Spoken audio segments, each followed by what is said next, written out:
सबसे पहले तो मैं हमारे शास्त्रा सम्यक संबुद्ध उसी प्रकार उनका स्वागत और यशंग इन तीनों रत्नों को वंदन करता हूँ। मेरे उपज जाए जिनके कारण मेरे बुद्ध शासन में संपन्न होने। उसी प्रकार अपने सभी आचार्य सभी कल्याण मित्र के प्रति मंगल कामना करते हुए यहाँ उपस्थित सभी उपासक उपासिकाओं को साधुवाद। आज का जो विषय है भिक्षु और सामनेर में अंतर। देखा जाएगा तो ये विषय पे बोलती हुई तो मैं मेरे में बड़ी हिचकिचाहट है। और बहुत ही सोच मन में विचार चल ही रहा है कि दिया जाए या नहीं दिया जाए, ठीक रहेगा या नहीं रहेगा। मेरा खुद का मन नहीं है इस विषय पे बोलने के लिए, क्योंकि मुझे अंतर इसमें पसंद नहीं है। पर क्योंकि बुद्ध शासन में हमें हिरारकी अर्थात हिरारकी के लिए प्रॉपर वर्ड मुझे प्रॉपर याद नहीं आ रहा हिंदी में क्या बोले, पर एक एक जो क्रम होता है, क्योंकि हम हमेशा कहते हैं कि बुद्ध शासन ये क्रमिक शासन होता है। ये यहाँ पे जो भी होता है क्रम से होता है, बिना क्रम के यहाँ पे नहीं होता है। इसका एक सिस्टम होता है, उस सिस्टम का अपना क्लासिफिकेशन होता है, और इसलिए बुद्ध शासन बहुत सुंदर है। इसमें वर्गीकरण, विभाजन, विघटन, है ना, समीकरण, ये जो है, इससे कारण ये बुद्ध शासन एक उत्तम शासन है। इसी कारण की वजह से बुद्ध शासन में हमें जातिवाद नहीं दिखता है। वर्ग व्यवस्था होने पर भी उस वर्ग व्यवस्था में ऊंच नीचता या भेदभाव नहीं दिखता। यह वर्गीकरण इतना सुंदर है बुद्ध शासन में कि किसी भी संस्कृति में जाने पर भी उस संस्कृति को पूर्ण रूप से नष्ट ना करते हुए उसके जो दूषित अंग है सिर्फ उसको ही वहां से हटा के उस संस्कृति को वो शुद्ध करता है। और उस समाज में भी एक आदर्श समाज की, समता युक्त समाज की, स्वतंत्रता युक्त समाज की क्या करता है, स्थापना करता है। ऐसा नहीं कि बुद्ध शासन में बुद्ध शासन जहां जहां गए हम देखते हैं ना कि यार बुद्ध शासन कई सारे राष्ट्रों में है। हम देखते हैं बुद्ध शासन श्रीलंका में है, म्यांमार में है, भूटान में है, थाईलैंड में है, चीन में है, जापान में है, कई जगहों पे। और जहां जहां पे बुद्ध शासन गया, उस शासन ने वहां की संस्कृति को नष्ट नहीं किया। उस बुद्ध शासन ने वहां की संस्कृति को, दूषित अंगों को हटा के वहां पे समाज में एक एकता को स्थापित किया। आज हम देखते हैं ना कि जापान जैसा राष्ट्र, हम देखते कितनी सारी आपदा विपदाओं से वो गुजरता ही रहता है, पर फिर भी वो मजबूत है। चीन जैसा राष्ट्र, भूटान कितना गरीब है, और हम देखिए उसका फिर भी वो दान करता है बुद्ध ज्ञान। कितना सुखी सुखी संपन्न राष्ट्र की सूची में भूटान भारत देश से आगे है। नेपाल, नेपाल में एक बुद्धिस्ट माइनॉरिटी कम्युनिटी है, पर फिर भी कितनी सुखी संपन्न और मजबूत है। उसी प्रकार से बांग्लादेश, बांग्लादेश में बुद्धिस्ट कम्युनिटी उतनी स्ट्रांग नहीं है, पर फिर भी सुखी संपन्न है। ये बुद्धिज्म का, बुद्ध का शासन ही ऐसा है कि व्यक्ति को ऐसा करे तो किसके आधार, किस क्या है इस बुद्ध शासन में, इसका जो वर्गीकरण है, इसने जिस प्रकार से समाज के तबकों को जिस प्रकार से एक सुंदर तरह से वर्गीकृत किया है। देखिए, एक वर्गीकरण मनु की व्यवस्था में भी है, जाति सूचक वर्गीकरण, गोत्र सूचक वर्गीकरण, उच्च नीचता पूर्ण वर्गीकरण, और वर्गीकरण बुद्धिज्म में भी है। इसमें भी एक श्रेष्ठ कनिष्ठ, इस प्रकार से एक उच्च आदर के युक्त, पूजने के उससे उच्च, ऐसा है। पर उसमें उच्चता नीचता पूर्ण भेदभाव नहीं है बुद्ध शासन। तो इसलिए भी बुद्ध शासन का बहुत सुंदर एक वैशिष्ट रहा है, एक बहुत सुंदर सुंदरता है बुद्ध शासन की, और इसे तो जानना जरूरी है। याद रखिएगा, हम जिस बुद्ध शासन में है वहां पे हमें हमारा पद पता होना जरूरी है। उस हिरारकी में हमारा पद क्या है, क्योंकि पद के अनुसार हमारे कर्तव्य जान पाएंगे। तो इसलिए भी ये जान रहे। पर फिर भी मुझे कहीं ना कहीं थोड़ी सी एक हिचकिचाहट है इस विषय पे बोलते हुए, और डर है ये कि इस विषय पे बोलते वक्त कुछ समझने वाला है। क्योंकि मैं भला हो किसी भी कितनी भी इस तरीके से बताने का प्रयास क्यों ना करूँ, आखिर में हम समझते हैं अपने मानसिकता के अनुसार इस तरह के विषय तो हम लेने ही नहीं चाहिए। पर फिर भी कुछ ऐसी बातें होती है जिसका पता होना बहुत ज्यादा जरूरी है। और कहीं ना कहीं भारत में मुझे ऐसा लगता है कि बुद्ध शासन मजबूत नहीं हो पा रहा है, तो उसमें के कुछ कारणों में का ये भी मैं एक कारण मानता हूँ कि इस कारण के कारण भी बुद्ध शासन मजबूत नहीं हो पा रहा है, ये भी उसमें कारण है।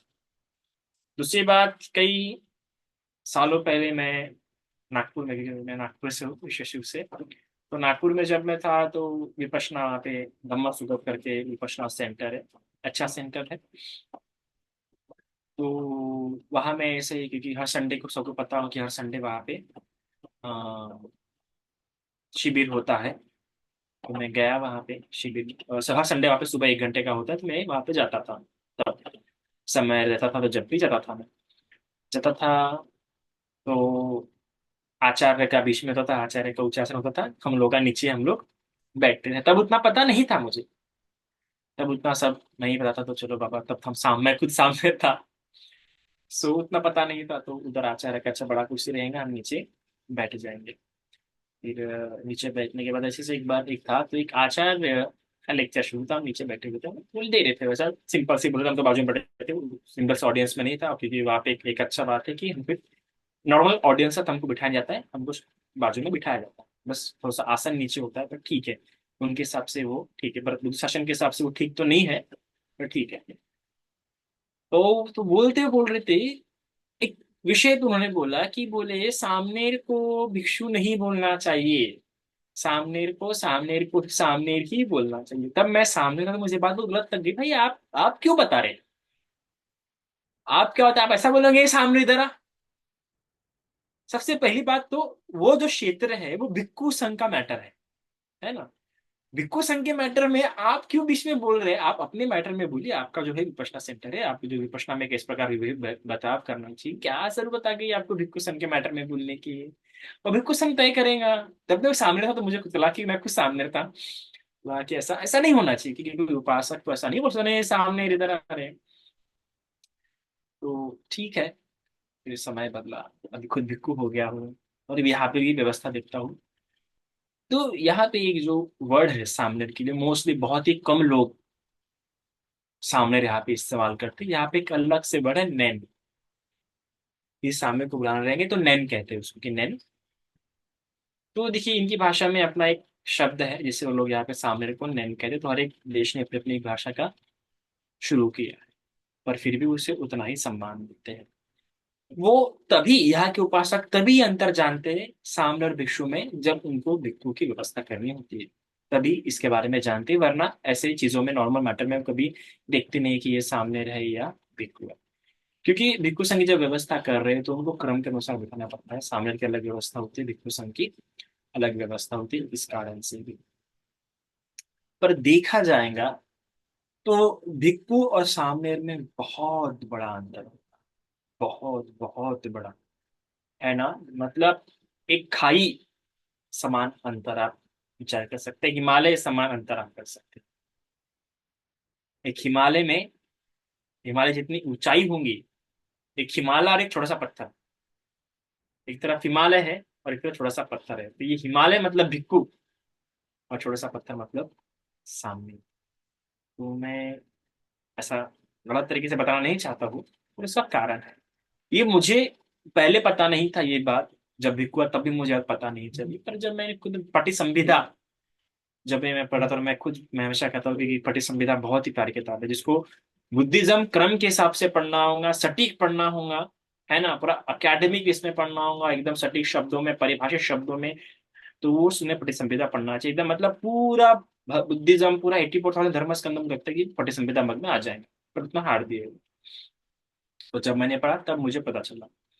तो इतना अंतर हम देखते हैं, एकदम डॉक्ट्रिनल, एकदम सैद्धांतिक स्वरूप में हमें इतना अंतर देखने के लिए मिलता है। पर हमें कई सारी कथाओं में भी देखने के लिए मिलता है कि उतना अंतर नहीं है।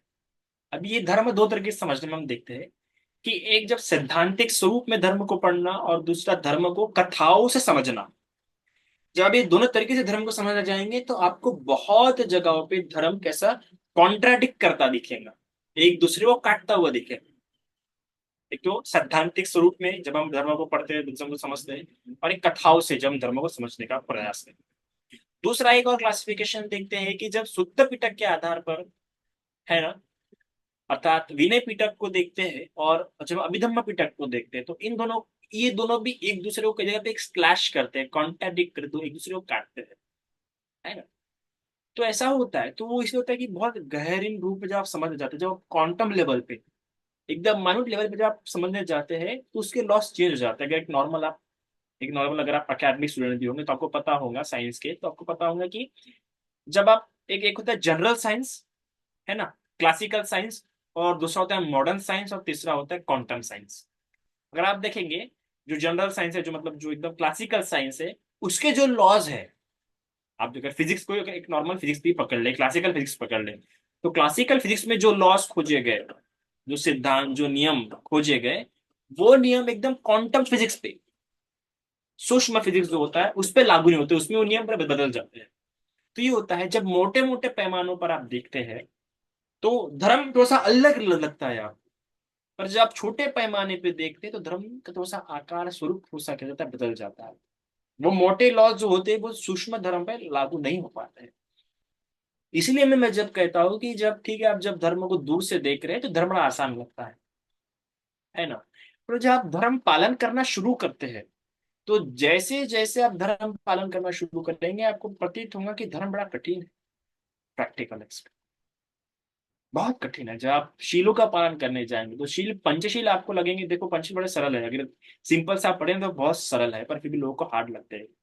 पर जब आप पंचशील को सही में इंप्लीमेंट करने जाएंगे, जैसे जैसे आपका आगे बढ़ेगा, जितने जिस सूक्ष्म जाओगे, पंचशील उतने हार्ड हार्ड होते जाएंगे। तो धर्म की विशेषता है, जो कोई रोजमर्रे के जीवन में धर्म का पालन कर रहा है उसे प्रतीत होगा कि जैसे जैसे वो आगे बढ़ेगा, धर्म उसे पालन करने में उतना ही कठिन लगेगा। कठिन इसका मतलब उसके मन में भय उतना उत्पन्न होगा, भय का स्थान ज्यादा उसके जीवन में ग्रहण करता जाएगा। इस अर्थ में धर्म कठिन होता जाएगा। सैद्धांतिक स्वरूप में कठिन नहीं होगा उसके लिए, सैद्धांतिक स्वरूप में उसके लिए धर्म सरल होते जाएगा। धर्म सुनता जाएगा तो शॉर्ट सरल सरल लगेगा, धर्म कितना सरल है, कितना गंभीर है, ऐसा लगेगा। पर भय के स्वरूप में, जिस तरह भय उसके जीवन में स्थान ग्रहण करता जाएगा, उस स्वरूप में उसको धर्म थोड़ा सा करने लगेगा। तो ये होता है। तो इसलिए भी मैं देखता हूँ कि जब मैंने पढ़ा, संविधा मत पढ़ा, तो मुझे लगा कि हाँ अंतर होता है, पर कथाओं के स्वरूप में उत्पन्न करता है। तो एक कथा हमें देखने के लिए मिलती है, एक बहुत प्रसिद्ध कथा है वो, कि इस प्रकार से एक महिला अपने पति को कहती कि जाओ आज भिक्षुओं को बुला के लाओ, मैं आज भिक्षुओं को भोजन देना चाहती हूँ। तो वो जाता है पति, विहार में उसे कोई दिखता नहीं है, तीन सामने देखो, तीनों सामने को उठा के लाता है कि चलो बाबा तुम भोजन देना। वो आती है, पूछती है भाई कौन है, तो पता चलता है कि सामने है। तो उसने बोला, मैंने बोला मूर्ख तुमने क्या किया, मैंने कहा था भिक्खु को उठा के लाओ, तुमने सामने को उठा के लाया। ऐसा कि तुम थोड़ा रुको, उनको बाजू में बढ़ा देते हैं और जाओ, बोलते फिर से भिक्खु बुलाना। फिर जब विहार जाता है तो उसे बनते मुगल लैंड दिखते हैं, बनते मुगलैन को लाता है, बनते मुगल लैंड दिखते हैं कि अरे बाबा, सामने लोग तब से वैसे ही बैठे, उनको भोजन परोसा नहीं गया है। वो कुछ नहीं बोलता, निकल जाता। फिर बनते सारी पुत्र आते हैं, बनते सारी पुत्र भी देखते हैं कि अरे बाबा सामने बैठे हैं, वो कुछ नहीं बोलते, फिर निकल जाते हैं। देवराज शक्र देख लेते हैं, तो इसमें से एक सामने भी अपना बुद्धि बल दिखाता है कि बाबा ऐसा है, फिर तब उसका पता चलती कि नहीं। याद रखिएगा, हमारे घर पे जो आया है, क्योंकि अगर हम इस प्रकार से भेद कर रहे हैं और ये सामने है, अगर हम इस प्रकार से भेद कर रहे हैं कि अरे ये तो सामने रहे यार, अरे यार ये तो भिक्खु है, तो इस प्रकार से हम हमारी चेतना को दूषित कर रहे हैं, हमारी श्रद्धा को कलुषित कर रहा है। क्योंकि जब ऐसा मन में विचार उत्पन्न हो रहा है, तो मन में क्या उत्पन्न हो रही है, शंका उत्पन्न होगी। तो वो जो चित्त रहेगा विधर्म के हिसाब से, कुशल रहेगा कि अकुशल रहेगा, सरल सी बात है, अकुशल, क्योंकि विचिकित्सा उद्देश्य अकुशल चित्त में उत्पन्न होता है। मोह युक्त, हम अपने चित्त को मोह युक्त बना रहे हैं उस समय के लिए। और मोह युक्त चित्त का फल, जब भी हमारे चित्त में, मन में मोह युक्त चित्त उत्पन्न है, तो मोह चित्त सिर्फ वही चित्त है। पर जब भी कभी हमारे इसमें मोह चित्त उत्पन्न होता है, उसका विपाक हमें अगले जन्म में अगर मिलता है, अगर वो प्रतिसंधि की युक्त अगर वो चित्त उत्पन्न होता है, तो हम अगले जन्म में क्या होते हैं, थोड़ा सा मेंटली डिसऑर्डर, या फिर थोड़ा सा पागल मूड उत्पन्न हो जाते हैं, या होते समझदार या अज्ञानी, या उतने नॉलेजेबल, उतने इंटेलिजेंट उत्पन्न नहीं होते हैं, या फिर हम पागल वगैरह उत्पन्न हो जाएंगे। तो ये कब होता है, अगर हमारा यही मोहित चित्त, जब कोई पुण्य कर्म करते, कोई मोहित चित्त उत्पन्न होके हम कोई पुण्य कर्म करते हैं, और फिर वही विपाक के स्वरूप में पटिसंधि के उत्पन्न होगा, और उस पटिसंधि के मोहयुक्त पटिसंधि चित्त से उत्पन्न होते हैं, तो फिर हम पागल या मूढ़ या अज्ञानी या फिर उतने नॉलेजेबल या बातों समझने के लिए देर से समझने वाले व्यक्ति करके हम उत्पन्न होते हैं। तो ये मोहयुक्त चित्त से पुण्य कर्म करने के कारण होते हैं। तो इसलिए भी जब आप पुण्य कर्म कर रहे हैं, दान कर रहे हैं, तो सब मोह उत्पन्न मत कीजिए, या शंकाएं भी, चिकित्सा वगैरह उत्पन्न मत कीजिए। तो ये सुपासिका ने घर आए हुए भिक्षु के साथ इस प्रकार भेद किया, वो गलत है ना। हाँ, अगर भिक्खु और सामने दोनों आए रहते और फिर इस प्रकार जाना था कि सामने कौन है, भिक्खु कौन है, और उस प्रकार से आसन बिठाएंगे, आसन लगाने के लिए, उन भिक्खु की व्यवस्था करने के लिए अगर आप जान रहे हैं कि सामने और भिक्खु कौन है, तो गलत नहीं है। पर आदर भाव में कि नहीं बाबा, ये तो सामने रहने में नहीं, इसको नहीं देना चाहिए या इसको नहीं करना चाहिए, छोड़ो नहीं तो सामने रहे, इस प्रकार से अगर जानने के लिए कर रहे हैं, तो ये गलत है। चेतना में अंतर, इस प्रकार का भेद नहीं होना चाहिए। दान देते वक्त अगर आप हो रहा है कि नहीं यार, ये तो सामने रहे यार, छोड़ो क्या, नहीं नहीं, ये गलत है ना। पर हाँ, अगर समझ जाइए, अगर इस प्रकार से है कि ये तो बड़े बनते जी तो ज्यादा, जैसे कि एक बार हमारी एक उपासिका के यहाँ पे गरीब उपासिका थे, तो हमेशा वो बड़े पंडित जी को बुलाए थे, बड़े पंडित जी को बुलाए थे, तो मेरे पास आके जो सबसे बड़े पंडित जी कौन है, मैंने बोला वो हुआ है। तो इसीलिए उन्होंने मेरे पास आके जानने की कोशिश की कि जो बड़े पंडित जी रहते, क्योंकि बड़े पंडित, उनको दान देना, ज्यादा दान देना एक सरल सी बात है, एक सम्मान की, तो वो उस प्रकार से मेरे पास आके जानने के लिए बोला, तो उसमें गलती नहीं है। पर जब आप इस प्रकार से भेदभाव के लिए जान रहे हैं, तो वो गलत है। अब देखा जाएगा तो ये तो एक कथाओं से हम समझते हैं कि इस प्रकार से कि हमने भेद नहीं करना चाहिए। तो इसके लिए कैसे हमें सतर्क रहना चाहिए कि घर आए भिक्षु, घर आए कोई भी भिक्षु क्यों ना हो, हमारा काम क्या है, उसके प्रति गौरव करना, सम्मान करना, उसको भोजन दान देना। गौरव सम्मान कैसे किया जाता है, बड़ा सरल सी बात है, अगर वो द्वार में दिखता है तो अपने आसन से उठ जाओ, हाथ जोड़ो, ये एक गौरव सम्मान। इसमें अगर आप भेद करते हैं कि ये सामने रहे, तो बहुत बड़े आप पाप के दोषी हो। क्योंकि थाईलैंड में भी मैं जितना हूँ, बिल्कुल भी नहीं ऐसा करते कि सामने तो हमने हाथ में जोड़ना चाहिए। यहाँ भिक्खु है तो ये नहीं जोड़ना चाहिए। यहाँ पे सिर्फ एक ही कारण से जानने का प्रयास करते हैं कि सामने रहिए भिक्खु है, सिर्फ एक ही रीजन है, वो लोग जानने का प्रयास करते हैं।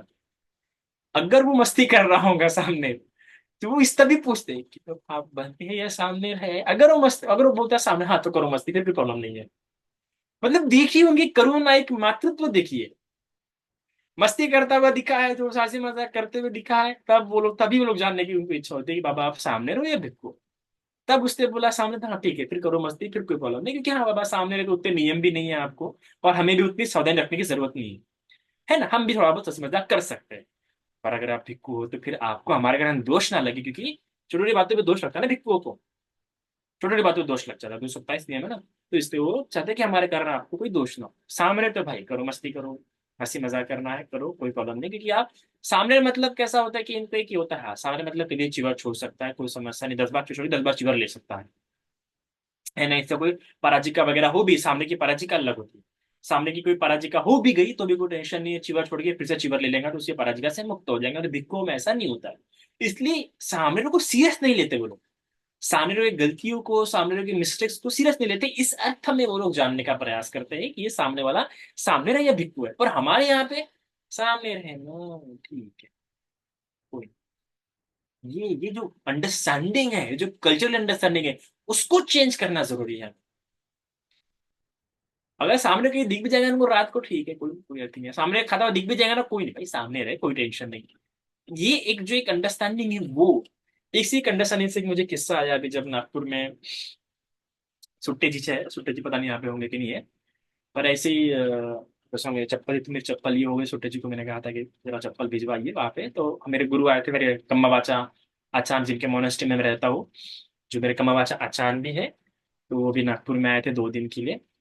तो सुट्टे जी गए थे वहाँ पे, तो हमारे लिए कुछ लेके, मेरे लिए कुछ लेके गए थे कि ये बंती जी को दे देना, तो वहाँ पे लेके गए थे। तो वहाँ पे मेरे और एक जो जिनके साथ मैं यहाँ पे रहता हूँ, जिन बंती के साथ मैं यहाँ पे रहता हूँ, वो बंती की माताश्री भी वहाँ पे थी। तो मैंने सुट्टे जी को फोन करके कहा कि ये उपासिका है, उन उपासिका के हाथ में आप दे दीजिए, वो दे देंगे बंती जी को। तो सुट्टे जी ने वो दे दिया। पर जब वो उपासिका जिनके हाथों में दिया, तो वो उपासिका मुझे कॉल करके बाद में बताते हैं, क्योंकि वो भी एक बंती की माँ है, दरअसल उनका बेटा भी क्या है बनते हैं, तो इतना खुशी होते हैं वो उस उपासिका से मिलकर, छोटी से मिलकर बड़े खुशी होते हैं। वो उनको खुशी इस बात से हुई कि उपासिका की भी इतनी, मतलब जो श्रद्धा देखी उन्होंने सुट्टे जी में, कि एक एक बेटे समान उन्होंने जो भाव देते वक्त थे कि बाबा ये शिवली भंती जी को देना। तो वो जो भाव थे शायद सुट्टे जी के, चाहे बोलने के भाव या चेहरे के भाव पता नहीं, पर वो जिस उपासिका के हाथ में दिए उनको लगा कि भंती जी, मुझे मुझे पता ही नहीं था कि उपासिकाओं में भी भंती जी के प्रति इतना सुंदर भाव होता है कि अपने बेटे समान देखते हैं। क्योंकि वो भी, उनका बेटा भी भंती जी है ना, उनका बेटा भी, तो उनको खुशी हुई, प्रसन्नता हुई। तो उन्हें कितना आश्वासन फील हुआ होगा, सोचिए कितना अच्छा लगा होगा कि हाँ, मेरा बेटा भी एक सही समाज में है। सोचिए हमारे एक सिंपल से भाव देख के भी, तो हमारे भाव भी हमेशा ऐसे होने चाहिए कि सामने को देख के प्रसन्नता, उस माता को कितना प्रसन्नता मिली होगी कि चलो, मेरा बेटा भी कितने सुंदर शासन में दीक्षित हुआ है, जाके उपासिका इतने अच्छे होते हैं, जाके उपासिका, जाके उपासक उपासिका भिक्खु को अपने बेटे के रूप में देखते हैं। तो शायद से देख, तो इस प्रकार मैं इसलिए बता रहा हूँ ये किस्सा कि देखिए आपके भाव, आपके देने के भाव, आपके एक भिक्षु के प्रति जो समर्पण होता है, जो एक मातृत्व का जो भाव होता है, आपके मातृत्व के भाव को देख के भी किसी और को कितनी संतुष्टि, कितनी प्रसन्नता, कितना लगता है कि एक बेटे को जाते हुए देख लगे कि हाँ, मेरा बेटा सही जगह पे गया। तो वो बहुत अच्छा लगा मुझे, उन्होंने बताया तो मुझे भी अच्छा लगा। तो ये होता है भाव। इसीलिए भी तो यहाँ पे इतने सारे, इसलिए तो हर एक माता की इच्छा होती है कि जाओ तो भिक्षु बन जाए यहाँ के। इसलिए यहाँ पे हर एक जो बनते हैं, उसको बिना आंख मूंद करके यहाँ पे वो भंते बन जाता है इसी भी उम्र में। पर हमारे यहाँ पे वैसा है क्या? हमारे यहाँ पे वैसा नहीं। हमारे यहाँ पे 100 बार सोचना पड़ता है उपासिकाओं को देख रहे, बेटा तू बनते बन रहा है। हाँ, हमें भी, इवन मुझे भी, जब वो लोग बोलते कि यार मुझे बनते बनना है, मन नहीं था कि मैं इसको कहा भी झूठ। मुझे सबसे पहले सवाल ये आता कि इसको कहा भी क्या करूं। मैं तो सबसे पहले बोला तुम्हें इंडिया में मत रहे। अभी क्योंकि बनते गुरु जी की मॉनेस्ट्री बन रही है, इसलिए मैं सब किसी को सजेस्ट नहीं करता कि हाँ बनते गुरु जी के पास जाओ। वरना मैं साफ बोलता कि बाबा खड़ा जो इंडिया में रहे, जाओ बाहर जाओ, कम से कम 5 साल तो ये बाहर रह के आओ, फिर यहाँ पे इंडिया में वापस आओ। वरना इन लोगों ने अच्छे अच्छे भर्ती लोगों को उठा के पटका है, किसी को नहीं छोड़ा इन लोगों को।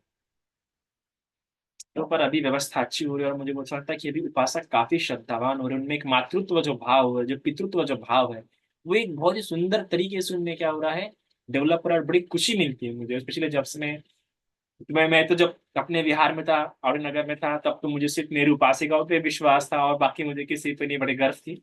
पर जब परिक्रमा से जुड़ा और जब इतने सारे लोगों से मिला, तो लगा कि हाँ, बहुत अच्छे अच्छे समाज में लोग हैं। तो उनको देख के काफी मोटिवेशन हमें भी मिलता है। तो देखिए ये भी जो भाव है सामने और भिक्खु का, यहाँ पे भी देखिए कि वो लोग सिर्फ एक, हाँ, सामने रहे, टेंशन नहीं है, चलो ठीक है। पर हमारे यहाँ पे वैसा नहीं। तो ये ऐसा हम एक अंतर देखते हैं। तो हम किस रूप में अंतर देखेंगे, आशा करते हैं आप समझ रहे होंगे। अब दूसरी बात, जब सैद्धांतिक स्वरूप में देखते हैं, तो बुद्ध जी बताते हैं कि एक सामने को दान देना मतलब 100 लोगों को दान देने समान होता है। एक भिक्खु को दान देना मतलब 1000 लोगों को दान देने समान होता है। एक श्रोतापति को दान देना मतलब लाखों लोगों के दान समान होता है, लाखों लोगों को देने समान होता है। एक सकृतगामी फिर से बढ़ते बढ़ते ज्यादा, तो हम देखते हैं कि सामनेर और भिक्खुओं में इस प्रकार 100 और 1000 का अंतर बताया। जैसे मैंने पहले बताया कि हिमालय पर्वत और पत्थर समान क्या होता है, अंतर होता है। अब देखा जाएगा तो यहाँ पे है कि सामने की अपनी कोई वस्तु नहीं होती है। सामने का जो भी होता है वो उसके गुरु का होता है। अर्थात कि सामने को अपने पास कोई भी चीज रखना अलाउड नहीं है, देखा जाएगा तो। क्योंकि उसकी पूरी जिम्मेदारी कौन रखता है? भिक्खु रखता है। जिस भिक्खु के अंडर में होता है उसकी। इसलिए भी सामने को हमने विशेष रूप से, जो मोनेस्ट्रीज में रहते हैं जो सामने, उनको हमने, उनका, उनकी जिम्मेदारी भिक्खुओं के पास होती है, तो उनके लिए हमने विशेष रूप से जो आर्थिक दान है, उनके लिए हमने विशेष रूप से वहां के जो हेड भिक्षु है उनके हाथ में देना चाहिए। क्योंकि उन बच्चों की केयर कौन कर रहा है? वो जिससे कि अभी बनती की मॉनेस्ट्रीज बन रही है, अभी बनती गुरु जी वगैरह मॉनेस्ट्रीज बना रहे हैं। तो इस समय जो हमें आर्थिक दान है का किसको देना चाहिए? जो बड़े भिक्षु है उनके लिए। क्योंकि हम भी यहाँ पे थलन जितने भी रहते हैं, यहाँ पे जितना भी मोस्ट जो आर्थिक दान आता है वो स्पेशली बड़ी भिक्षु के पास दिया जाता है। क्योंकि इनकी पूरी व्यवस्था बड़े भिक्षु करते हैं। इनको जो भी जिसकी कमी जाएंगी वो, है ना, मतलब और इसके अलावा पर इनके लिए जो स्पेशली जो इनको जो रोजमर्रा के जीवन में जरूरी होती है वो दान विशेष रूप से सामग्री के लिए अलग से लिया जाता है और वो लोग देते हैं।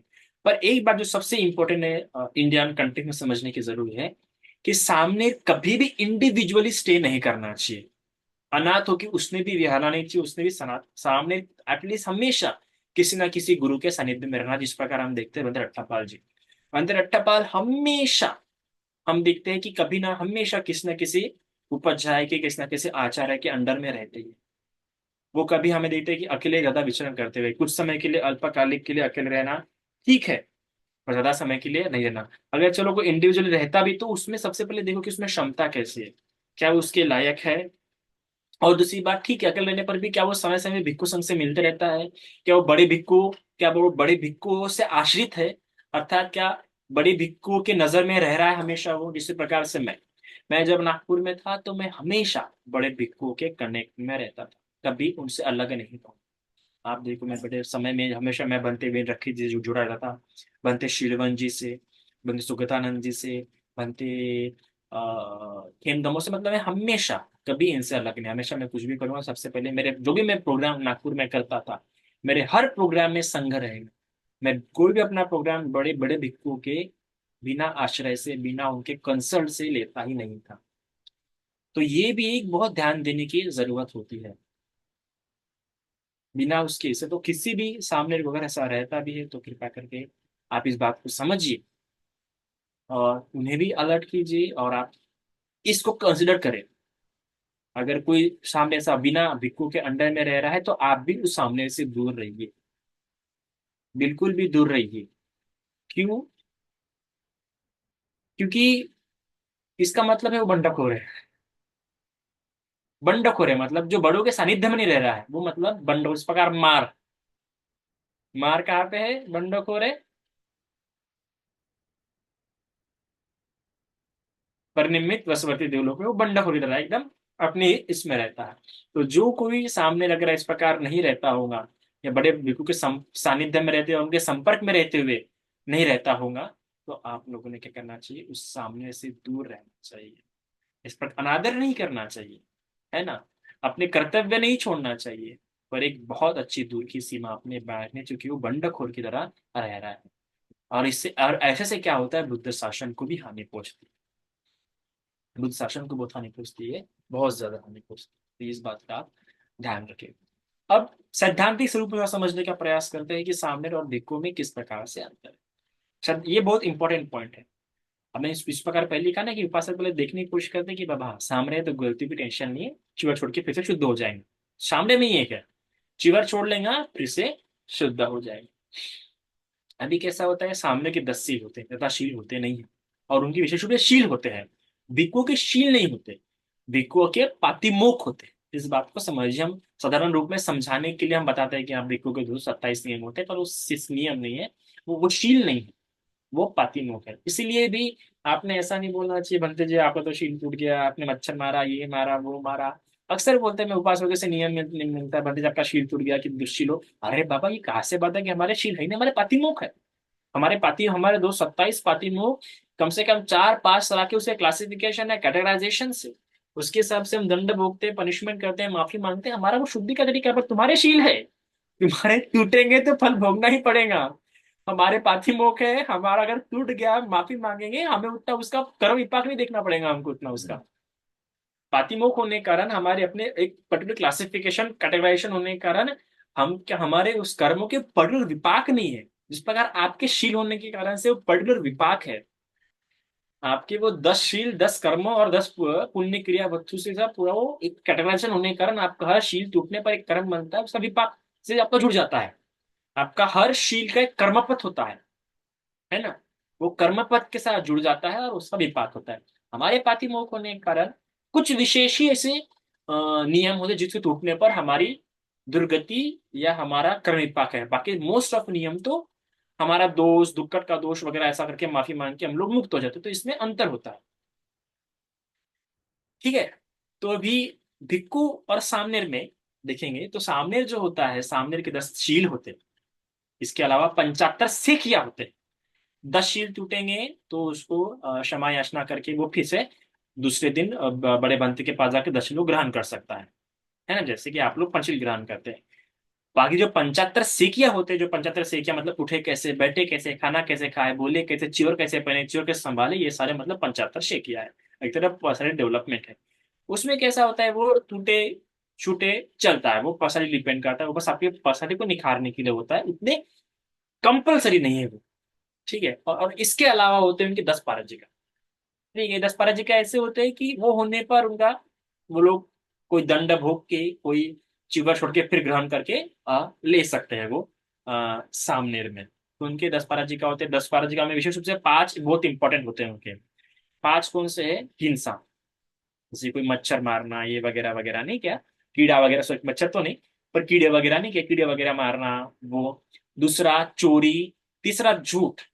झूठ बोलने भी उसके, झूठ बोलने से भी उसका सामनेत्व नष्ट हो जाता है। छोटा सा झूठ बोलने पर भी, छोटा सा झूठ बोलने पर भी उसका, क्योंकि वो गुरु के सानिध्य में रह रहा है। सामने को छोटो सा झूठ भी अलाउड नहीं है, भिक्खु का ऐसा नहीं है। ठीक है, भिक्खु के थोड़ा सा अलग हो जाता है वो। पर सामने को छोटा, क्योंकि वो गुरु के सानिध्य में रह रहा है। किसी एक गुरु के, कहते हैं ना कि गुरु से छोटे से छोटा झूठ भी छिपा नहीं होना चाहिए, याद रखिएगा, गुरु से।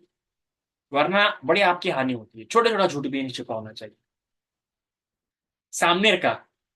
पर भिक्खु का थोड़ा सा अलग होता है। भिक्खु का आप ऐसा नहीं, क्योंकि भिक्खु का संगत मैटर होता है, सामने का संगीत मैटर नहीं होता है। याद रखिएगा।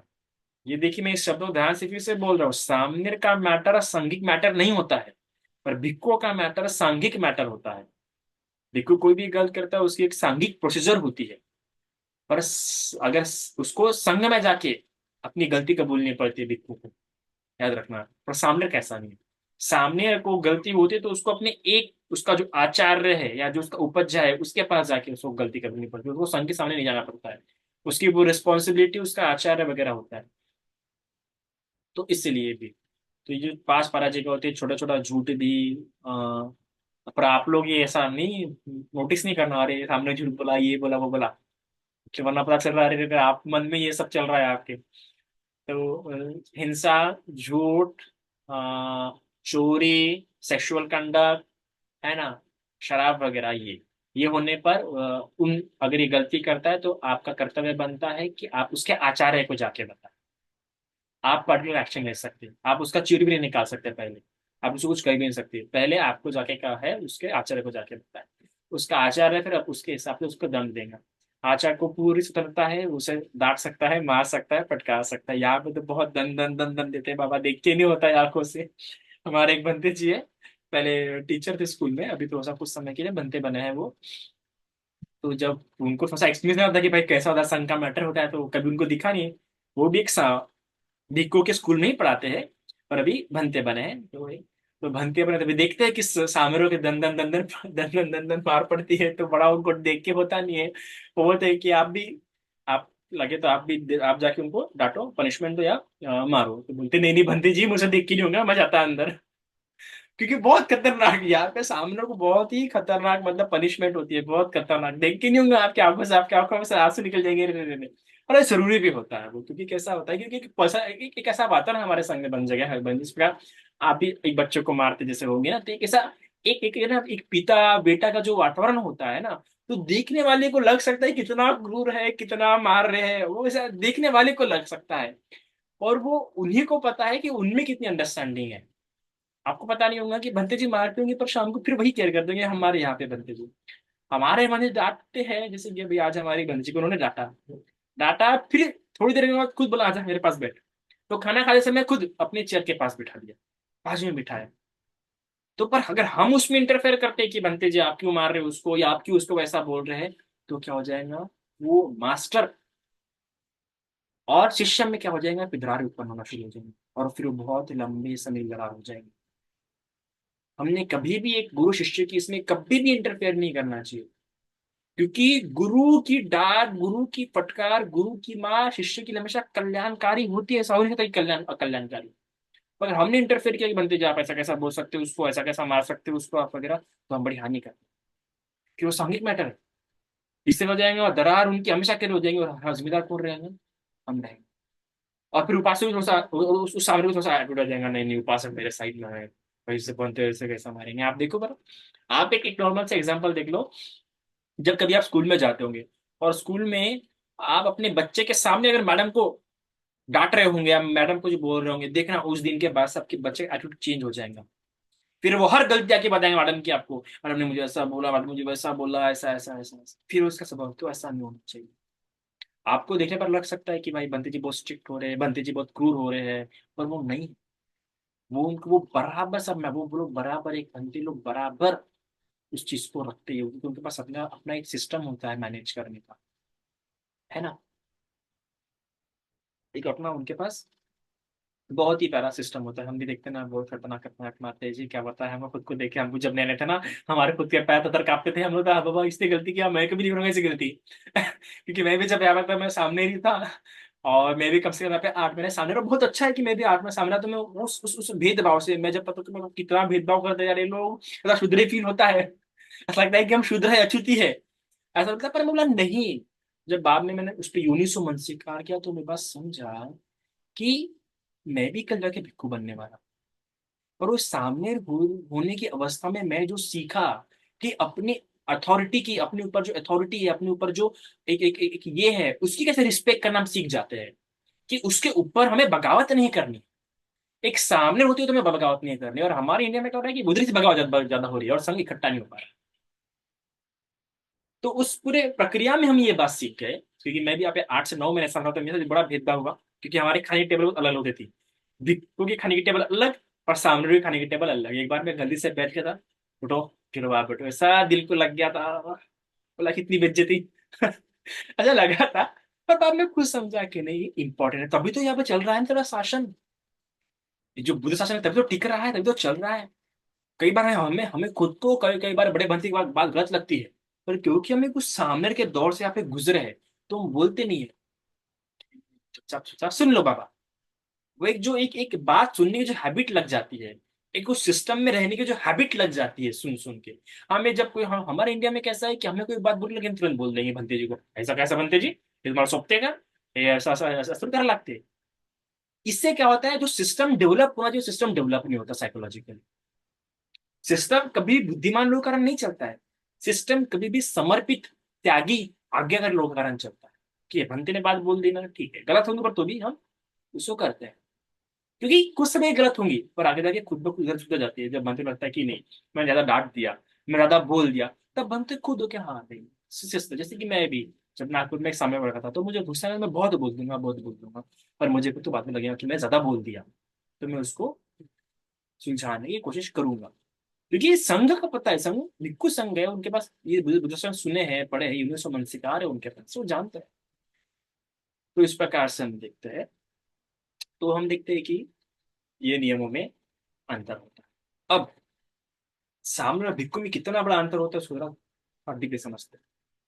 अगर सामने से पराजिका होती है, वो चिवर छोड़ के फिर चिवर लेगा, कोई प्रॉब्लम नहीं रहेगी। पर भिक्खु के 4 पराजिका, और भिक्खु से पराजिका हो गई, उसको चिवर छोड़ना, उसकी उपसंपदा उसे कैंसिल करनी पड़ेगी। ये तो हो ही जाएगा, और इस जन्म में वो फिर कभी उपसंपदा ले नहीं सकता। इधर सामने बन के रह सकता है, वो सामने बन के रह सकता है, पर इस जन्म में फिर वो कभी उपसंपदा नहीं ले सकता। और इस जन्म में उससे बिल्कुल भी निर्वाण प्राप्त नहीं होगा। कितना भी प्रयास कर ले, कितना भी समाधि न लगा ले, कितना भी कठोर से कठोर समाधि न लगा ले, अरे आटो के आटो समाधि अंग क्यों ना प्राप्त कर ले, पर फिर भी इस जन्म में उसे निर्वाण प्राप्त नहीं होगा। तो आप इमेजिन कर सकते हैं एक सामनेर में और एक भिक्खु में कितना अंतर है।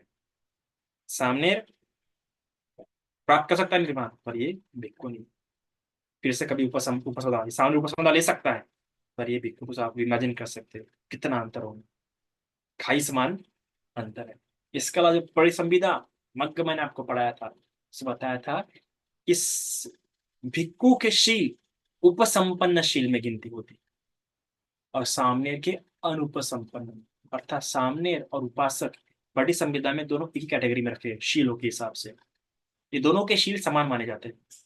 सामने और उपासक के दोनों की जो कैटेगरी, एक कैटेगरी में रखा गया है। मतलब ज्यादा कुछ भी भेद नहीं किया गया है, दोनों का समान रखा गया है। पर भिक्खुओं की उपसंपन्नशील में रखा गया है। इसके आधार पर भी हम देखते हैं कि कितना अंतर। ये एक बात आपको देखने के लिए मिलती है। तीसरी बात मैंने जिस पर बताया ये होता है।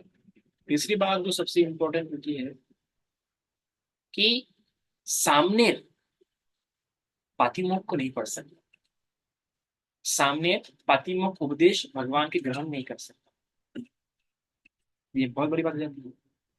एक भिक्खु कर सकता है पर सामने पातिमोक्ष के उपदेश ग्रहण नहीं कर सकता। यहाँ तक कि जो सीमा होती है, आपको मैंने बताया था ना शायद से कि एक भिक्खु सीमा होती है। उस सीमा के अंदर ही क्या होती है, उपसंपदा जो होती है, जो उपसंपदा होती है या जो विनय का जो जो विनय का जो पठन पठन होता है, प्रतिमुख उपदेश का जो पठन होता है वो सीमा के अंदर होता है, सीमा के बाहर नहीं होता है ना। किसी की भी कैसे और यहाँ तक कि दीक्षा भी उपसंपदा भी उस सीमा के अंडर में होता है।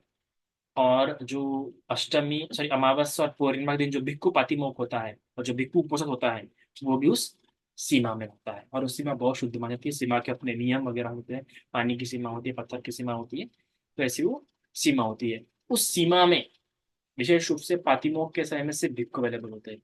सामने उस सीमा में बिल्कुल भी नहीं हो सकते, या तक कि परिवास भी सामनेर के लिए नहीं होता है। ये जो परिवास में करके है उसमें सामनेर नहीं होते हैं, उसमें सिर्फ भिक्खु ही होते हैं। तो आप देख सकते हैं कि एक पाप पुण्य के हिसाब से भी, एक बुद्धिस्ट सिद्धांत के अनुसार से भी इतना अंतर होता है। इसीलिए भी आप जरा सावधानी बरतिए कि जब आप भिक्खु या सामने के मैटर में इन्वॉल्व हो रहे हैं या उनके इसमें इन्वॉल्व होते हैं, वो देखिए कि वो सामने वाला सामने है या भिक्खु है। सामने तो कोई बात ही नहीं गलती होगी, पर भिक्खु है तो थोड़ा सा बहुत ये छोटी छोटी बातों पे क्या लगता है, दोष दोष लगता है। मैं आज से जब 5 साल पहले मेरे आज से 5 साल, हाँ, आज से सॉरी आज से 4 साल पहले ही मेरी उपसंपदा हो गई रही थी बौद्ध गया में। अरे 4 साल पहले मैं बौद्ध गया गया था, मेरी उपसंपदा के लिए। पर मैंने उसके पहले ही सामने होते ही मैंने बुद्ध भिक्खु के विनय पढ़ लिए थे। तो थोड़ा डर लगता था, उतना नहीं था। पर जैसे जैसे मेरा आज से 4 साल पहले उपसंपदा का दिन करीब आ रहा था, वैसे वैसे हार्ट बीट बढ़ती जा रही थी। ऐसा मन में कई सारी शंका उत्पन्न हो रही थी। ऐसे तो तब नहीं लगा, पर जैसे उपसंपदा का दिन करीब आया, जब उपसंहार निकला था नागपुर से, तब भी कुछ नहीं लगा। पर जैसे उपसंहार दिन करीब आता गया, सोचता क्या यार, रुक नहीं लो, छोटी बातें पे दोष लगता है, छोटी बातों पे ये आती है, प्रॉब्लम्स आती है। तो बहुत बहुत बहुत ऐसा मन डरता था, बार बार सिर्फ नर्क दिखता था, नर्क ही, और कुछ नहीं। सुगति 31 लोग गए, सिर्फ नर्क ही सामने था। थोड़ी सी गलती नर्क, थोड़ी सी गलती नर्क। तो बहुत कई लोगों को, कई सारे अपने विद्वान फ्रेंड्स को फोन लगाऊंगा, इनसे सलाह मशवरा लूंगा, सलाह मशवरा लूंगा, बहुत बहुत लोग की नहीं लू, लोग की नहीं लू, और आखिर में नहीं चलिया। फिर आखिर में नहीं लिया, बाबा नहीं नहीं नहीं अभी नहीं, अपन तैयार होने के, छोटे छोटे बाद में दिखते बैठेंगे। फिर अभी थोड़ा में आके फिर अभी ले ही लिया। बोला अभी बोलता ना, सापा जब मेरा था टले भित्ति के साथ ही फिर वो ले लिया। तो इतना आसान नहीं। इवन मेरी भी एक बंधु जी, बुद्ध रश्मि के बंधु जी थे, बंधु धम्म से, जब उनसे चर्चा कर रहे थे अभी भी, जब उपसंपदा ले रहे थे, इस समय भी मैंने कई बार लोगों से बात किया।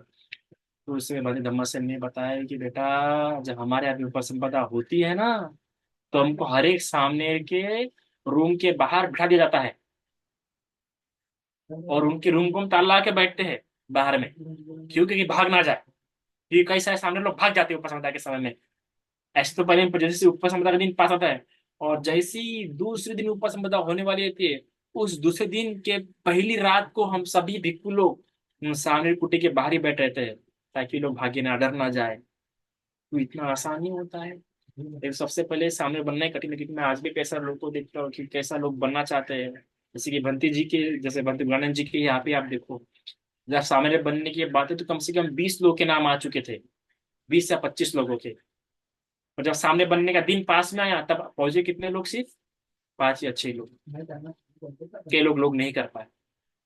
तो इतना आसान नहीं।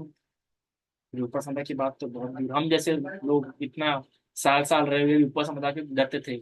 पहली बात तो कैंसिल किया, बाबा नहीं बनना। तो इतना आसान, तो इतना अंतर होता है। पर दोनों के दोनों ये क्या है, पूजनीय है, दोनों के दोनों क्या है, आदरणीय है।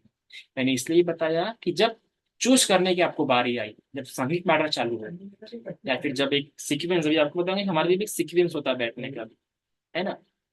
अब आज भी होते हैं महास्थवीर, स्थवीर, है ना, दिक्षु, फिर सामने, ऐसे होता है। महास्थविर उसको बोले जैसे कम से कम 20 वर्षावास हो गए, कम से कम 20 वर्षावास, जिसकी वर्षावास, वर्षावास सामने के नहीं होते। सामने का 7 साल भी, 7 वर्षावास तो भी उसके वर्षावास गिनती नहीं होते। वर्षावास उपसंपदा भिक्खु बनने के बाद ही उसके क्या होते हैं, उसके वर्षावास गिने जाते हैं। भिक्खु जैसे ही मेरा भी, मैं पिछले 7 सालों से हूँ भंत जी लाइफ में, पर मेरी उपसंपदा अभी हुई है, मुझे 2022 में, और मेरा वर्षावास एक अभी हुआ है। ठीक है। तो भिक्खु बनने के बाद के उसके फिर 20 वर्षावास हो गए तो महास्थविर, भिक्खु बनने के बाद 10 वर्षावास हुए तो स्थविर होता है। ठीक है। और साम्राज्य के वर्षावास होते नहीं, वो साम्राज्य कितने भी क्यों ना रहे पर उसके वर्षावास गिनते नहीं आती है। क्यों? क्योंकि सामने की दीक्षा एक, कोई एक जिस जो स्थविर भिक्खु है वो भी किसी सामने को दीक्षा दे सकता है, चीवर दे सकता है, सामने की दीक्षा दे सकता है। पर उपसंपदा के लिए कम से कम 10, लेकिन मुझे याद नहीं, रेट पढ़ना पड़ेगा, कम से कम पर 10 होना जरूरी है। उसमें भी कम से कम एक या दो महास्थविर, कम से कम एक तो महास्थविर और 2-3 स्थविर, तब जाके उसकी उपसंपदा हो पाएंगे, वरना उपसंपदा नहीं हो पाएंगे। आप सोचो, और भी सीमा में करना पड़ता है। तो दीक्षा में ही इतना अंतर है, तो कितना लाइफ में कितना अंतर होगा। एक भिक्खु की दीक्षा के लिए कम से कम 10 भिक्खु होना जरूरी होते हैं। उसमें भी एक महास्थवीय, 2-3 स्थवीय, और ऐसे बाकी नॉर्मल भिक्खु, तब जाके उसकी उपसंपदा होती है, वरना नहीं। और एक सामने की दीक्षा तो कोई भी भिक्खु दे सकता है, 10 साल का भिक्खु एक हाथ भिक्खु दे सकता है, उसके अतिरिक्त इतने की जरूरी नहीं है। और विदाउट सीमा भी दे सकता है, सामने की दीक्षा विदाउट सीमा भी हो सकती है। पर भिक्खु की दीक्षा सीमा, उसके लिए पहले अगर वहां पे सीमा नहीं भी होंगी तो कम से कम पहले अल्पकालिक सीमा बनानी पड़ती है, और सीमा के अंदर ही क्या होंगी उसकी भिक्खु की दीक्षा में। सोचिए कितना अंतर होगा। इसलिए भिक्खु जीवन बहुत श्रेष्ठ होता है, भिक्खु जीवन बहुत पूजनीय होता है। और भिक्खु को कुछ बोलना, तो आप सोच सकते हैं कि उस भिक्खु को कुछ बोलना कितना पापकारी होगा। जब उस भिक्खु को भिक्खु बनने के लिए इतनी सारी व्यवस्था लगती है, इतनी सारी व्यवस्था लगती है, तो आप सोच सकते हैं उस भिक्खु को बोलना कितना दुष्कार होता है। अरे गलती भले ही भिक्खु की भी क्यों ना हो, पर फिर भी आपने बोला कैसी वाणी से, वो मैटर करता है। क्योंकि भिक्खु के पास अपना सिस्टम होता है, हर सिस्टम दिया भिक्खु के विनय में। थोड़ा कैसे सुलझाए, बातों को कैसे बनाए, कि भिक्खु की गलती होती तो कैसे क्या उसको दंड दे, पनिशमेंट दे, माफी कैसे मांगे। इसलिए अगर आपको लगा तो जाओ संघ के पास जाओ, पर इंडिविजुअली एक्शन इस पर कैसे। आशा करते हैं आपने जाना होगा भिक्खु और सामने में क्या अर्थ होता है। सामने की गोली दिखती है तो आप भिक्खु को, और भिक्खु को पूरा हक होता है सामने को बोलना, डांटना, फटकारना, मारना। क्यों? क्योंकि सामने राजा की भिक्खु बनेगा, और उसको इस सबसे गुजरना ही चाहिए। मुझे मेरा एक शिष्य है, हमेशा फॉलो करके बोलता है बनते जी, यहाँ तो डांटते हैं, क्योंकि मैं वो डांटता हूँ। और भी वो सामने बन गया तो मुझे हमेशा फॉलो, बनते जी ये वाले बंदे डांटते च नहीं, बनते जी वाले बंदे जी कुछ बोलते च नहीं, मस्त बहुत अच्छे हैं, गुस्सा टच नहीं। मैं बोला अच्छा है, वो डायरेक्टली मुझे ही बोल रहा है कि मुझे जी आप बहुत डांटते हैं।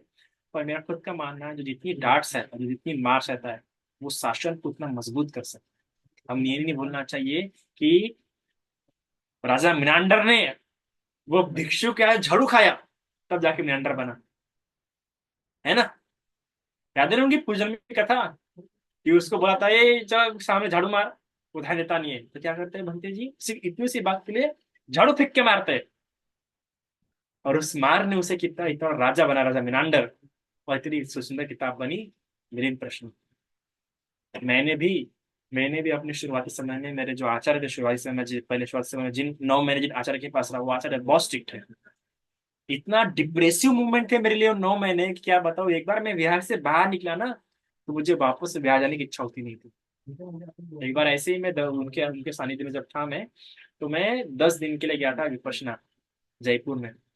और जब मेरा हुआ तो मुझे वापस अपने गुरु के पास जाने की इच्छा हो ही नहीं रही थी, बिल्कुल नहीं, नहीं मुझे नहीं जाना। मेरी मम्मी बोली थी क्या कर रहा है, वापस वापस वापस जा। इतना मैं, तो उनके उनके कार्यकाल में मैं बहुत उदास, चेहरे पे हमेशा बारह बजे बाजे दिखेंगे आपको। उनके पास जितना रहा मैं 9 महीना, हमेशा उदास रहता, कभी मैं आपको हंसता हुआ दिखना नहीं, और हमेशा डिप्रेसिव रहता। तो मैं कहा जिंदगी में आके फंस गया, काय को ही बना मैं सामने, वगैरह वगैरह ऐसे मन में ख्याल आता था। मैं बहुत, उनका सुनाना बहुत खतरनाक था, बहुत खतरनाक। डिप्रेशन कम से कम आप 10-20 दिन के लिए आपके मन में आपकी नींद ये हो जाएंगी, इतना खतरनाक था। पर उन लोगों ने वो वाले बंदे ने अच्छे से, वो उस इलाके में रहे, इस इलाके में आज तक भले भले टिका नहीं। गुंडे के इलाके में रहे वो, मतलब आप सभी के सभी लोग गुंडे, सभी के सब उपासक आंग पे आने वाले, उपासक भी नहीं बोल सकते पर नॉर्मल आंग पे, ऐसे इलाके को उन्होंने सुधारा था। तो सोचिए, ऐसे इलाके तो पर बहुत स्ट्रिक्ट थे। तो मुझे बहुत लगा था, पर आज जब वो दिन निकल गया, जब दिन गुजर गया, तो लगता है कि थैंक गॉड कि मैं वो बंते के पास रहा। थैंक गॉड कि मैंने वो दिन देखा। और इसलिए मैं आज आज जो भी हूँ, मैं उन 9 महीने कर्म हूँ, उन 9 महीने की दुख के कारण हूँ। और मैं मानता हूँ कि ऐसे ही इंसान बड़ा बनता है। और मैं जितने जितने बड़े बड़े देखता हूँ, उन सभी बड़े बड़े बंदे आज जो बड़े बड़े बंदे स्टैब्लिश है, उनके खुद के सभी के मास्टर ऐसे स्ट्रिक्ट थे, डांटने वाले थे, फटकारने वाले थे, तभी जाके आज वो बने, आज वो मजबूत बने। और जो सामने ऐसा होता होगा कि अपने उस अपने से बड़े व्यक्ति ने कुछ डांटा और मुंह फुला के बैठता होगा, या उनकी सुनता नहीं होगा, इसलिए उनके फोन रिसीव नहीं करता हूँ कि वो बहुत डांटते हैं, तो समझ जाओ वो सामने बंडक हो गए। अरे मेरे बंदे जी, जब बैठा ना उनके, क्योंकि वो मोस्ट ऑफ समय बाहर रहते, सोचो मोस्ट ऑफ समय बाहर, पर फिर भी हमें बड़ा डर लगता था। उनका फोन आया ना, तो हम वैसे एकदम पूरा टेंशन रहता था, भगत जी का फोन आया, तो फिर भी हम उनका फोन उठाते थे और चुपचाप वो बनते थे। ठीक है बनते जी, जी बनते जी, जी बनते जी, और मुझे हमेशा बोले थे क्या लगा के रखा है, कुछ और बोल भी। जी बनते जी, कुछ बोलने की इच्छा होती नहीं थी, सिर्फ जी बनते जी। हाँ बनते जी, सिर्फ ऐसा बोलते थे। और बने हम उनके कारण बने, उन लोगों को ये बोल सकते। और मैंने सामने नागपुर में रखा था, वो तो मेरे कॉल भी रिसीव नहीं करेगा, और मुझे बाद में रूपा से उनको बताएगा कि नहीं नहीं मुझे बहुत बोलते हैं, इसलिए मैं कॉल रिसीव नहीं करता हूँ, उनके कॉल में उठाता नहीं हूँ, मैं डरता हूँ। अरे अगर डर रहते तो मेरे कॉल उठा रहे थे ना, हम उनकी तरह डरता, इसलिए हम कॉल रिसीव करते थे। जी भाई, क्योंकि किसी कॉल रिसीव ना करना ज्यादा अनादर है, ज्यादा पाप करना, उसको और गुस्से में लाना है उस इंसान। और कोई भी डांटता है तो हमारे भले के लिए ही डांटता है। इस बात को ध्यान रखिए, जो किसी के डांट से बुरा मान जाता होगा, मुंह फुला के बैठता होगा, या उसको फॉलो करना छोड़ देता होगा, तो मैं उसको इसलिए डांटा था, इसलिए मुझे बोला था कि बंतु जी मुझे आप में कोई भिख वाले गुण दिखते नहीं। अरे बाबा, मैं 7 साल उस विहार में रहा, किसने ऐसा कुछ बोला नहीं, तो बड़े बड़े भिक्षु के कांटेक्ट में हूँ, किसने कुछ बोला नहीं, और आप बस सामने 2 महीने भी ढंग से मेरे साथ रहे नहीं, और आपको लग रहा है कि मैं भिक्षु वाले में कोई गुण दिख नहीं रहा आपने। तो वही, क्योंकि वो मुंह फुला के बैठते थे। तो ये होता है, तो ऐसे भी हमें अपना है। अगर कभी हमें दिखता है कि किसी के सामने बुरा लगता है किसी भिक्षु के प्रति, तो हमें समझाना चाहिए कि ये आपके भले के लिए है। और डांट बहुत आवश्यक होती है, मेरा ऐसा पर्सनली मानना है। तो इस प्रकार से है। तो स्टिक भिक्खू से आप एक अच्छा बन सकते हैं। मैं खुद मानता हूं कि मुझे स्माइलिंग मंक से या नम्र भिक्खू से आप नहीं बन पाओगे, है ना। तो इसलिए इन बातों को समझिए, तो बहुत आपका अच्छा जीवन होगा। पुण्य कर्म करिए, इतना अच्छे लिए काफी। साधु साधु। साधु साधु साधु।